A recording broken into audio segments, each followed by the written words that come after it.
स्वागत है दोस्तों एक बार फिर से आप सभी का ओपीएस न्यूज पर। जी हां दोस्तों, दिन हो गया आज का 9 जुलाई 2020 यानी कि गुरुवार का। और दोस्तों बात करते हैं आज के मुख्य समाचार today breaking news headlines news के अंतर्गत देश और दुनिया की 30 बड़ी और महत्वपूर्ण सिलेक्टेड काम की खबरें निकल कर आ रही है, जो कि हम सभी को जान लेना बहुत ही जरूरी है। तो चलिए दोस्तों एक एक करते हुए शुरुआत कर लेते हैं आज की पहली और बड़ी खबर की ओर। तो दोस्तों सबसे बड़ी खबर निकल कर आ रही है कि जिनकी सैलरी है 15,000 सरकार खुद भरेगी उनका पीएफ। 72 लाख नौकरी पेशा वालों के लिए बड़ी खुशखबरी। तो यहाँ पर आपको बता दें, प्रधानमंत्री नरेंद्र मोदी जी की अध्यक्षता में हुई कैबिनेट की मीटिंग में एक बहुत ही बड़ा फैसला लिया गया। दरअसल दोस्तों यहाँ पर प्राइवेट नौकरी करने वालों की सैलरी में से 24% का पीएफ कटता है, उसमें से 12% कंपनी जमा करवाती है और 12% एम्प्लॉइज की सैलरी में से काट लिया जाता है और दोस्तों पीएफ डिपार्टमेंट में जमा करवाया जाता है। आपको बता दें दोस्तों, मोदी सरकार की कैबिनेट बैठक में हाल ही में एक बहुत ही बड़ा फैसला हुआ है, जिसके अंतर्गत 12% पैसा कंपनी के द्वारा जमा करवाया जाएगा और 12% जो कि एम्प्लॉय का हिस्सा जमा होता है उसे सरकार की तरफ से जमा किया जाएगा। यानी कि अगर आपकी सैलरी 15,000 रूपए या फिर उससे कम है ना, तो दोस्तों आपकी सैलरी में से पीएफ का पैसा सरकार के द्वारा खुद जमा करवाया जाएगा, आपकी तनख्वाह में से नहीं काटा जाएगा। कितनी बड़ी खुशखबरी है दोस्तों। चलिए अगली बड़ी खबर है कि सरकार शहरी प्रवासी और गरीबों को किफायती किराए पर उपलब्ध करवाएगी घर, कैबिनेट से मिली है मंजूरी। तो दोस्तों यह खबर उन लोगों के लिए सबसे बड़ी महत्वपूर्ण और काम की हो सकती है जो कि शहर में रहते हैं, गाँव से शहर में काम करने के लिए आए और उनके पास खुद का मकान नहीं है। तो दोस्तों केंद्रीय कैबिनेट ने कल बुधवार को अफोर्डेबल रेंटल हाउसिंग स्कीम को मंजूरी दे दी है। अच्छा, ये अफोर्डेबल रेंटल हाउसिंग स्कीम क्या है, तो आपको बता दें इस स्कीम के अंतर्गत शहरी प्रवासी और गरीबों के लिए किराए के घर विकसित किए जाएंगे। अब दोस्तों अभी तक क्या होता था कि मकान मालिक जो है, जिनके पास एक्स्ट्रा कमरे पड़े हुए हैं, एक्स्ट्रा मकान पड़े हुए हैं, तो उनको किराए पर देते हैं। लेकिन दरअसल अब सरकार जो है ऐसे मकान बनाएगी जिनको किफायती रेट पर गरीब लोगों के लिए किराए पर दिए जाएंगे। अच्छा, इससे दो बड़े फायदे होंगे। सबसे बड़ा तो दोस्तों कंस्ट्रक्शन सेक्टर, लेबर्स और प्रवासी मजदूर जैसे असंगठित क्षेत्र में काम करने वाले जो गरीब लोग हैं ना, उनको सबसे पहले तो दोस्तों काम मिलेगा, रोजगार मिलेगा और उन्हीं मकानों को दोस्तों उन्हीं गरीब व्यक्तियों को किराए पर दिया जाएगा, जिसका जो किराया है ना वो 1,000 रूपए से लेकर 3,000 रूपए हर महीने का होगा। यानी कि 1,000 रूपए से लेकर 3,000 रूपए में सरकारी मकान को आप किराए पर ले सकते हैं। तो सरकार ने कितनी बड़ी अफोर्डेबल हाउसिंग रेंटल योजना जो यहाँ पर शुरू की है। अगर दोस्तों आपका भी खुद का मकान नहीं है तो आप सरकार के द्वारा इस मकान को हासिल कर सकते हैं। चलिए बड़ी खबर है, 1 लाख करोड़ रुपए के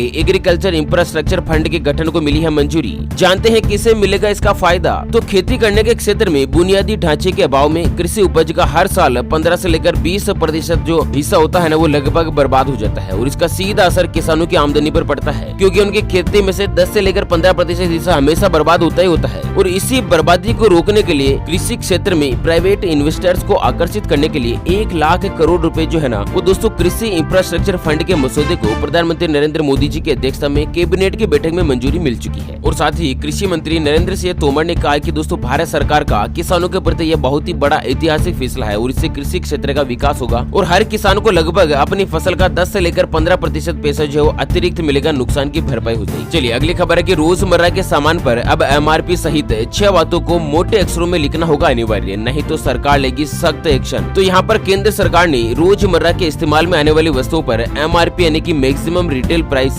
जिसके गड़बड़ जाला पर सख्त एक्शन लिया है। और दरअसल केंद्रीय खाद्य और उपभोक्ता मामलों के मंत्री रामविलास जी पासवान ने साफ और स्पष्ट तौर पर कहा है कि एमआरपी से लेकर उपभोक्ताओं को अंधकार में रखा जाता है। इसको लेकर सरकार अब गंभीर हो गई है और रामविलास जी का कहना है कि ऐसी शिकायत मिल रही है जिसके अंतर्गत पैकेट में बिकने वाले सामान पर प्रदर्शित होने वाले जरूरी जानकारी का सही ढंग से पालन नहीं होता है, जिससे कि दोस्तों लोगों को पता नहीं चलता है और धोखे का शिकार हो जाते हैं। इसीलिए हमारे डेली कामकाज की इस्तेमाल में जो वस्तुएं काम में आती है ना, उनके पैकेट पर 6 बातों को लिखना बहुत ही ज्यादा जरूरी होगा। और ये जो 6 बातें है ना वो दोस्तों पैकेट के ऊपर बड़े बड़े अक्षरों में लिखना अनिवार्य होगा। अगर ऐसा नहीं किया तो सरकार उन कंपनियों के खिलाफ कार्यवाही करेगी। अच्छा, 6 बातें कौन सी है, तो दोस्तों इनमें से ये प्रोडक्ट किस देश में बना है, किसने बनाया है, और साथ ही पैकेज का नाम, उसका एड्रेस, उसकी एमआरपी यानी कि उसका प्राइस कितना है, उसकी मात्रा, वजन और उपभोक्ता शिकायत नंबर आदि उपभोक्ता के हित में अन्य जरूरी बातें जो है बड़े अक्षरों में लिखी जानी अनिवार्य होगी सभी प्रकार की काम की वस्तुओं के ऊपर। ठीक है ना दोस्तों। अगली बड़ी खबर है कि मोदी कैबिनेट ने गरीब कल्याण अन्य योजना को नवंबर तक बढ़ाया। बैठक में हुए कई अहम और बड़े फैसले। तो दरअसल कल बुधवार को प्रधानमंत्री मोदी जी की अध्यक्षता में कैबिनेट की एक बैठक हुई थी, जिसमें कई बड़े बड़े फैसले लिए गए हैं। इसमें दोस्तों प्रधानमंत्री गरीब कल्याण अन्न योजना जो है उसको नवंबर तक विस्तार करना भी शामिल किया है। मोदी कैबिनेट ने गरीब कल्याण अन्न योजना को नवंबर तक बढ़ाने को लेकर मंजूरी दे दी है। अच्छा, इसके अंतर्गत क्या है दोस्तों, आपको बता दें कि कोरोना काल में मोदी सरकार ने 80 करोड़ गरीबों को फ्री में राशन बांटा था, जो कि प्रधानमंत्री गरीब कल्याण योजना के अंतर्गत बांटा जा रहा था। और इसका ऐलान जो किया था ना वो दोस्तों मार्च से लेकर इसे जून तक के लिए रखा गया था, लेकिन सरकार ने इसे अपनी बैठक में अगले नवंबर तक बढ़ाने का फैसला कर दिया है। यानी कि आने वाले नवंबर तक सभी गरीब लोगों को फ्री में राशन राशन का सामान मिलेगा, जिसके अंतर्गत क्या क्या मिलेगा दोस्तों, गेहूं, चावल और इसी के साथ दोस्तों गरीब व्यक्तियों को 1 या 2 किलो दाल जो है बिल्कुल फ्री में दी जाएगी। नवंबर तक के लिए इस फैसले को बढ़ा दिया गया। चलिए अगली बड़ी खबर है कि सरकार का बड़ा ऐलान, सितंबर तक ले सकते हैं 3 फ्री में एलपीजी गैस सिलेंडर। तो केंद्र सरकार प्रधानमंत्री उज्ज्वला योजना को लेकर एक और बड़ा ऐलान किया है। दरअसल सरकार ने प्रधानमंत्री गरीब कल्याण योजना के तहत गरीबों को दिए जाने वाले फ्री गैस सिलेंडर की जो अवधि है ना, उसे अगले 3 महीने के लिए और बढ़ा दी है। अब आप 30 सितंबर तक फ्री गैस सिलेंडर जो है प्राप्त कर सकते हैं और सरकारी खजाने पर 13,000 करोड़ रुपए का बोझ आएगा। लेकिन गरीब व्यक्तियों को दोस्तों यहाँ पर उज्ज्वला योजना के अंतर्गत 3 फ्री गैस सिलेंडर एक बार फिर से 30 सितंबर तक उनको मिलते रहेंगे। पहले जो ये योजना की अवधि थी वो मार्च से लेकर जून तक की थी, 3 महीने में 3 सिलेंडर मिल रहे थे, लेकिन अगले 3 महीने तक इस स्कीम को और बढ़ा दिया और अब आप 30 सितंबर तक प्रधानमंत्री उज्ज्वला योजना में अगर आपने अपना सिलेंडर कनेक्शन ले रखा है ना, तो अब जून तक के लिए नहीं होकर इसे दोस्तों 30 सितंबर तक के लिए ले सकते हैं। आपको बता दें भारत देश में 7 करोड़ 40 लाख महिला लोगों को इस स्कीम का फायदा मिलेगा और साथ ही दोस्तों उनको 3 फ्री गैस सिलेंडर जो 30 सितंबर तक दिए जाएंगे। चलिए जानते हैं दोस्तों अगली बड़ी और महत्वपूर्ण खबर है, लेकिन उससे पहले एक नजर डालते हैं आज के माइंड क्विज यानी कि गिवे वाले सवाल की तरफ। तो दोस्तों आज का माइंड क्विज वाला सवाल आप स्क्रीन पर देख पा रहे हैं। भारत देश की राष्ट्रभाषा कौन सी है?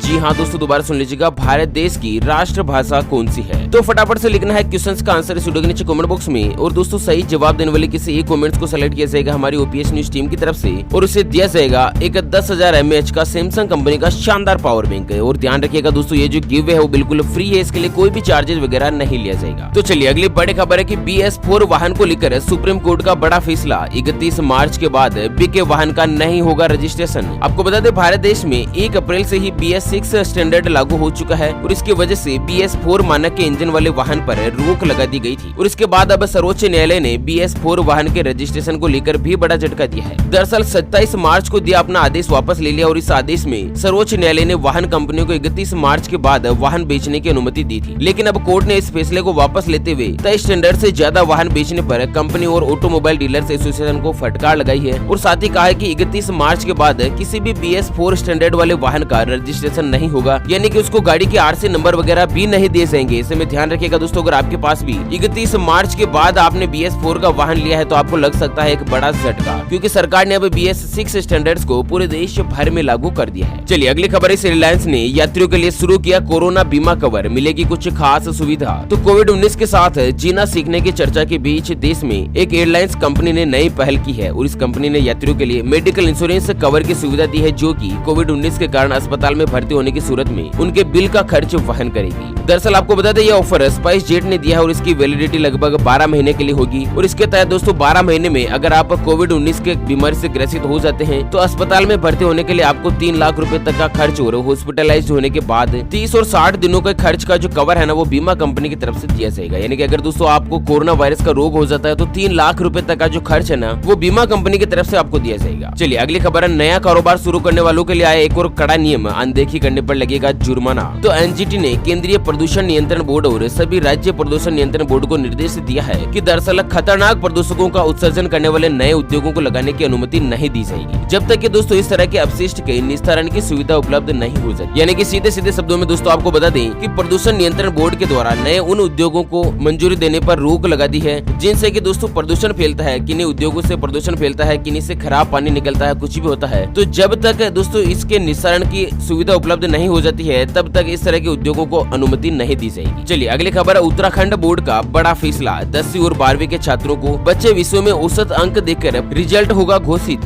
तो दरअसल उत्तराखंड बोर्ड की तरफ से सरकार ने फैसला किया है कि लॉकडाउन के मद्देनजर जो 10वीं और 12वीं की परीक्षाएं नहीं हुई थी ना, उनमें से जो पेपर बाकी थे दोस्तों, परीक्षाएं होने बाकी थे, उन सभी पेपर्स में एक औसत यानी कि एवरेज मार्क्स देकर लगभग सभी व्यक्तियों का, सभी स्टूडेंट्स का यहाँ पर रिजल्ट घोषित कर दिया जाएगा और उनको दोस्तों पास कर दिया जाएगा, अगली कक्षा में प्रमोट कर दिया जाएगा। चलिए कोविड-19 को लेकर अगली बड़ी खबर है कि 10 जुलाई तक बंद रहेगा गुजरात हाईकोर्ट, 7 कर्मचारियों की कोरोना पॉजिटिव होने के चलते लिया है बड़ा फैसला। तो दोस्तों यहाँ पर कोरोना वायरस के बढ़ते हुए मामलों के चलते गुजरात हाईकोर्ट को 3 दिनों तक बंद रखने का निर्णय लिया है, जिसके अंतर्गत 7 कर्मचारियों के कोरोना संक्रमित पाए जाने के बाद बुधवार से शुक्रवार तक 3 दिन न्यायिक कार्यवाही पूरी तरह से बंद रहेगी, यानी कि गुजरात हाईकोर्ट ही पूरी तरह से बंद रहेगा। और इसी के साथ अगली खबर है कि 24 घंटों में रिकॉर्ड 25,548 नए मरीज मिले। बंगाल में 7 दिन और मध्य प्रदेश में हर रविवार और पटना में 10 से लेकर 15 जुलाई तक रहेगा लॉकडाउन।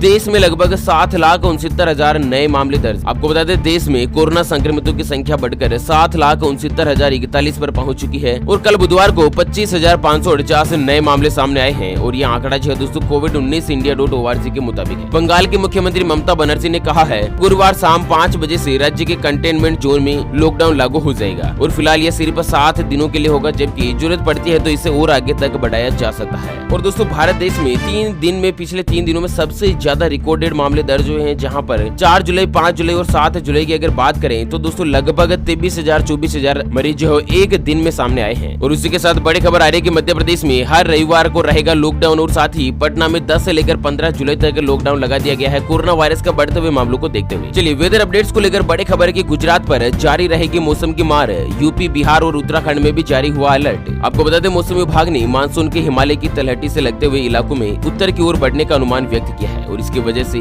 उत्तरी राज्यों में व्यापक बारिश होने की संभावना है। और साथ ही मौसम विभाग की माने तो 9 जुलाई से बंगाल की खाड़ी और अरब सागर की ओर से चलने वाली हवाओं की वजह से पश्चिमी हिमालय क्षेत्र, पंजाब और हरियाणा के उत्तरी इलाके, चंडीगढ़, उत्तर प्रदेश, बिहार, बंगाल और साथ ही उप हिमालय क्षेत्र, सिक्किम, पूर्वोत्तर राज्यों के इलाकों में व्यापक बारिश होने की संभावना है। और साथ ही मौसम विभाग की रिपोर्ट के मुताबिक पूर्वी उत्तर प्रदेश के सुदूरवर्ती स्थान में भारी से लेकर अति भारी बारिश की संभावना जताई है। और साथ ही दोस्तों पूर्वी उत्तर प्रदेश में 10 से लेकर 12 जुलाई तक, बिहार में 10 से 11 जुलाई तक भारी बारिश का दौर बना रहेगा। वैसे दोस्तों आप कौन से गाँव से फिर राज्य में रहते हैं हमें जरूर बताइएगा वीडियो के नीचे कमेंट बॉक्स में। चलिए बड़ी खबर, अब आप घर बैठे ऑर्डर कर सकेंगे खादी मास्क। खादी इंडिया ने शुरू की है ऑनलाइन बिक्री, शुरुआती कीमत रहेगी मात्र 30 रूपए। तो आपको बता दें दोस्तों की यहाँ पर 8 लाख खादी मास्क का सप्लाई के ऑर्डर आए हैं, जिनमें से करीब 6 लाख मास्क की सप्लाई भी हो चुकी है। और दोस्तों एक कॉटन के मास्क की कीमत मात्र 30 रूपए रखी गई है। चलिए अगली खबर है, पीएम किसान सम्मान निधि योजना के लाभार्थियों का होगा फिजिकल वेरिफिकेशन, गलत जानकारी देने वालों को मिलेगी सजा। तो सरकार ने 8 राज्यों के कुल 1,19,743 लाभार्थियों के खातों से स्कीम के पैसे वापस लिए हैं और इन लोगों की ओर से दी गई जानकारी और साथ ही दस्तावेज जो आपस में मेल नहीं खा रहे हैं। और इस मसले के सामने आने के बाद ही सरकार ने वेरिफिकेशन का फैसला लिया है। दरअसल आपको बता दें कि किसानों की इनकम को दोगुना करने के लक्ष्य के साथ ही चल रही पीएम किसान सम्मान निधि योजना के तहत